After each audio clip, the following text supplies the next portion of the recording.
નમસ્કાર દર્શક મિત્રો, i7 ન્યૂઝ ગુજરાતીની સાથે હું છું આપની સાથે પાયલ બામણી। તો જોઈએ આજના મહત્વના સમાચારમાં।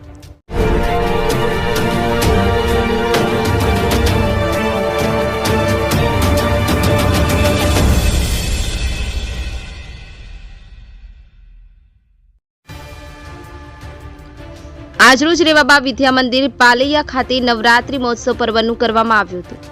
આજરોજ રેવાબા વિદ્યા મંદિર પાલૈયા ખાતે નવરાત્રી મહોત્સવ પર્વનું આયોજન કરવામાં આવ્યું, જેમાં ધોરણ 1 થી 12 ના વિદ્યાર્થીઓ તથા KG 1-2 ના નાના પુલકાઓ તેમજ વિદ્યાર્થી ભાઈઓ તથા બહેનોએ ભાગ લઈ કાર્યક્રમની શોભા વધારી હતી, જેમાં મોટી સંખ્યામાં વિદ્યાર્થીઓ ભાગ લઈ ગરબાની રમઝટ બોલાવી હતી, જેમાં દરેક ખેલૈયાઓ મન મૂકી રમ્યા હતા, જેમાં વિજેતા ખેલૈયાઓને પ્રોત્સાહિત કરવા માટે ઇનામ તથા પ્રમાણપત્રો પણ આપવામાં આવ્યા। આમ કાર્યક્રમ ખૂબ સરસ રીતે સંપન્ન થયો હતો, જેમાં શાળાના સંચાલક શ્રી તથા શિક્ષક મિત્રો હાજર રહી ખેલૈયાઓને અભિનંદન પાઠવ્યા હતા। મહેશ કે યોગી, i7 ન્યૂઝ ગુજરાતી, દહેગામ।